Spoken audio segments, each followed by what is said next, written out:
اعوذ باللہ من الشیطان الرجیم بسم اللہ الرحمن الرحیم وبہ نستعین وہو خیر المعین الحمد للہ رب العالمین والصلاة والسلام علی اشرف الانبیاء والمرسلین ولعنۃ اللہ علی اعدائہم اجمعین من الآن الى قیام یوم الدین. اما بعد فقد قال سبحانہ وتعالی فی محکم کتابہ المجید وفرقانہ الحمید وقولہ الحق بسم اللہ الرحمن الرحیم کل نفس ذائقۃ الموت. عزیزان محترم، موضوع گفتگو موت ہے، اور اسی عنوان کو مد نظر رکھتے ہوئے ہم نے قرآن کریم کی تلاوت آپ کے سامنے پیش کی کہ جس میں رب کائنات یہ ارشاد فرماتے ہوئے نظر آ رہا ہے کہ ہر ذی روح کو موت کا مزہ چکھنا ہے. یعنی اگر ہم اس کو آسان لفظوں میں سمجھانے کی کوشش کریں تو جو بھی اس دنیا میں آیا ہے اسے ایک دن یہ دنیا چھوڑ کے جانا ہے. ہر ذی روح کو موت کا مزہ چکھنا ہے، اور جب اس دنیا کو ایک دن چھوڑ کے جانا ہے تو دنیا چھوڑ کر جانے والے دو طرح کے لوگ ہمیں نظر آتے ہیں. ایک ہمیں وہ نظر آتے ہیں کہ جو دنیا چھوڑ کے تو جا رہے ہیں لیکن جاتے ہوئے وہ افسردہ بھی ہیں، جاتے ہوئے وہ غمگین بھی ہیں، جاتے ہوئے وہ پریشان بھی ہیں. دوسرا ہمیں وہ گروہ یا فرد یا وہ لوگ نظر آتے ہیں کہ جو جاتے ہوئے خوشی کے ساتھ جاتے ہیں، اطمینان کے ساتھ جاتے ہیں، اور جاتے ہوئے ان کے پاس کوئی پشیمانی نہیں ہوتی ہے. تو ان دونوں میں فرق کیا ہے؟ یہ دو کون سے لوگ ہیں ان کو سمجھانے کے لیے میں آپ کے سامنے ایک حکایت بیان کر رہا ہوں. ایک سلطنت ہوا کرتی تھی کہ جس سلطنت میں بادشاہ کی بادشاہت صرف 5 سال کی ہوا کرتی تھی، اور 5 سال بعد اسے بتا دیا جاتا تھا کہ بھئی دیکھو تمہیں 5 سال کی بادشاہت مل رہی ہے، اس 5 سال کی بادشاہت میں تمہیں کوئی پوچھنے والا نہیں، تمہیں کوئی نہیں پوچھے گا کہ تم نے رعایا کے لیے کتنا کام کیا، تم نے ترقی کے لیے کتنا کام کیا، تم نے کتنی مزید جو ہے زمینوں کو آباد کیا، تم نے کیا کیا ترقی کے جو ہے وہ کام کیے، تم سے کوئی نہیں پوچھے گا. جیسی چاہو تم زندگی گزارو، چاہے زندگی سوتے ہوئے گزارو، چاہے زندگی گھومتے ہوئے گزارو، چاہے زندگی جاگتے ہوئے گزارو، چاہے شکار کرتے ہوئے گزارو، جیسی زندگی گزارو کوئی تم سے پوچھنے والا نہیں. مگر یاد رکھنا ٹھیک 5 سال بعد تمہیں پڑوس کے جنگل میں، گھنے جنگل میں ڈال دیا جائے گا. بالکل یہی سچویشن ہمارے ساتھ ہے، اور میں حکایت بیان کروں گا لیکن یہی سچویشن ہمارے ساتھ ہے کہ جب ہم اس دنیا میں آ جاتے ہیں تو اس دنیا میں اللہ کی جانب سے ہدایت کے لیے آدم تا خاتم انبیاء علیہ السلام آ چکے، بیان کر چکے، سب بتا چکے. انسان کی ہدایت کے لیے 30 پاروں پہ مشتمل قرآن، 114 سوروں پر مشتمل قرآن، 6666 آیتوں پہ مشتمل قرآن ہماری ہدایت کے لیے موجود ہے. اس کے علاوہ ائمہ علیہ السلام، مولا کائنات علی بن ابی طالب علیہ الصلوۃ والسلام سے لے کے امام مہدی عجل اللہ تعالی فرجہ الشریف تک ہماری ہدایت کر چکے، بتا چکے، ساری چیز کر چکے. آج ہمارا ہاتھ پکڑ کر کوئی یہ نہیں پوچھے گا کہ بھئی تم نے صبح کی نماز پڑھی یا نہیں پڑھی.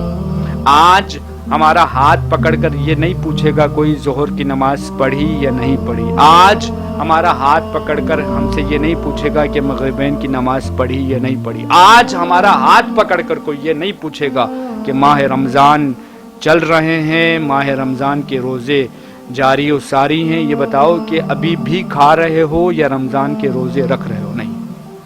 بالکل اسی بادشاہ کی طرح کہ جس سے کچھ بھی نہیں پوچھا جا رہا، بالکل اسی طرح سے ہم سے بھی کوئی پوچھنے والا نہیں، لیکن ہدایت کا سارا سامان مہیا ہو چکا ہے. اس بادشاہ کو اٹھا کر ٹھیک 5 سال بعد جو ہے گھنے جنگل میں ڈال دیا جائے گا، اور ہمیں جو زندگی ملی ہے، چاہے وہ زندگی 50 کی ہو، چاہے 60 کی ہو، چاہے 70 کی ہو، چاہے 45 کی ہو، چاہے 40 کی ہو، مر جانے کے بعد اگر ہم نے ہمیں اٹھا کر کہاں ڈال دیا جائے گا؟ اس قبر میں کہ جس قبر میں اندھیرا ہے، جس میں سانپ ہیں، جس میں بچھو ہیں، جس میں بستر تو ہے لیکن مٹی کا، جس میں تکیہ تو ہے لیکن مٹی کا ہمیں ڈال دیا جائے گا۔ اب یہ بادشاہ اور یہ انسان، بس اس ڈفرنس کو دیکھیے گا، آتے جا رہے ہیں اور جاتے جا رہے ہیں، آتے جا رہے ہیں۔ ایک مرتبہ ایک ایسے بادشاہ کا انتخاب ہوا کہ جو بادشاہ دوسرے بادشاہوں سے الگ تھلگ تھا بالکل، یعنی وہ خواب غفلت میں رہنے والا نہیں تھا۔ وہ اسے جب بتایا گیا، اسے جب تخت پر بٹھایا گیا اور شرط و شروط بتائے گئے کہ بھئی دیکھو 5 سال تک تم سے کوئی نہیں پوچھے گا، تم کچھ بھی کرو، تم جس حال میں رہو، جو بھی کرنا چاہو، لیکن تم سے کوئی پوچھنے والا نہیں ہے، مگر ٹھیک 5 سال بعد تمہیں اٹھا کر اس جنگل میں ڈال دیا جائے۔ یہ بادشاہ ہوشیار تھا، یہ بادشاہ خواب غفلت میں رہنے والا نہیں تھا، لہٰذا رہتا یہاں تھا، فکر وہاں کی کرتا تھا، رہتا یہاں تھا، صفائی وہاں کی کرتا تھا، رہتا یہاں تھا، نگاہیں وہاں پر رکھتا تھا، رہتا یہاں تھا اور آباد اس جنگل کو کرتا تھا۔ 5 سال کا جو عرصہ مکمل ہوا تو ایک مرتبہ بادشاہ کے پاس 2 سپاہی آئے، بادشاہ کے بازوؤں کو پکڑا اور ایک مرتبہ تخت سے اتارا۔ بادشاہ تخت سے اترے تو صحیح، لیکن بادشاہ نے ہاتھوں کو جھڑکا، کہا کہ یہ کیا طریقہ ہے؟ کہا بھئی آپ کی جو ہے نا مدت ختم ہو گئی اور آپ کو جو ہے جنگل کی جانب، کہا مجھے معلوم ہے میری مدت ختم ہو گئی اور مجھے جنگل کی جانب جانا ہے، لیکن اس طرح سے کس طرح سے؟ میں اپنے پیروں سے جاؤں گا اور اپنے پیروں سے چلتا ہوا جاؤں گا، میں جاؤں گا جنگل کی جانب، اس طرح سے کس طرح سے لے کے جا رہا ہوں؟ سپاہیوں نے چھوڑ دیا۔ اب بادشاہ جو ہے چلتے ہوئے جب دربار کے دروازے پہ پہنچے تو وہاں حکام بالا کھڑے ہوئے تھے، یعنی آفیسر کھڑے ہوئے تھے، وہاں پر جو ہے سارے بڑے بڑے کھڑے ہوئے، تو روک لیا بادشاہ کو، کہا بادشاہ رکو،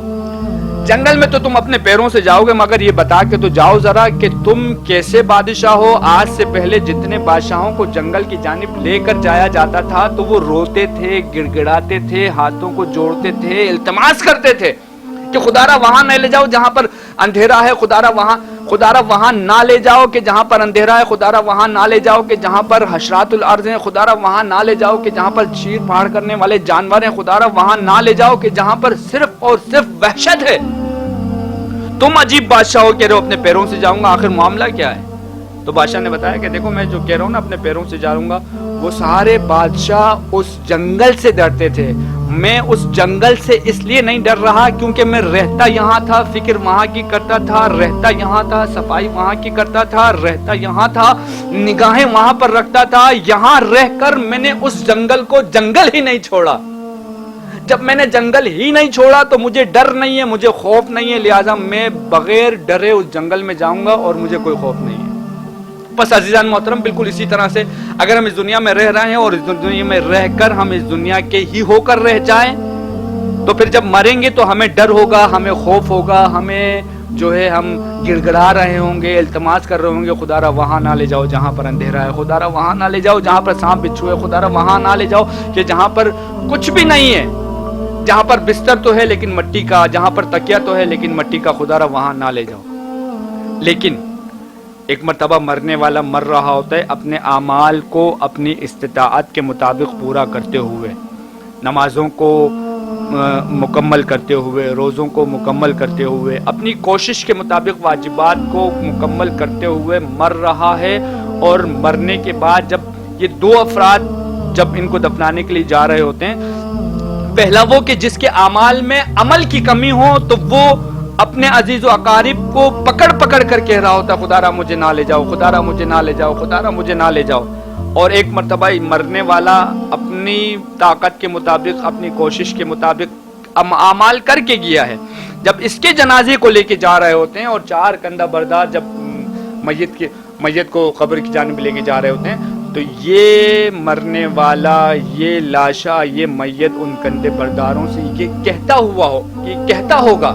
کہ ارے مجھے اس جانب جلدی جلدی لے کے جاؤ، اتنا سلو کیوں چل رہے ہو، جلدی جلدی لے کے جاؤ کہ جہاں پر میں پہلی زیارت اپنے مولا کائنات علی ابن ابی طالب علیہ الصلوۃ والسلام کی کروں۔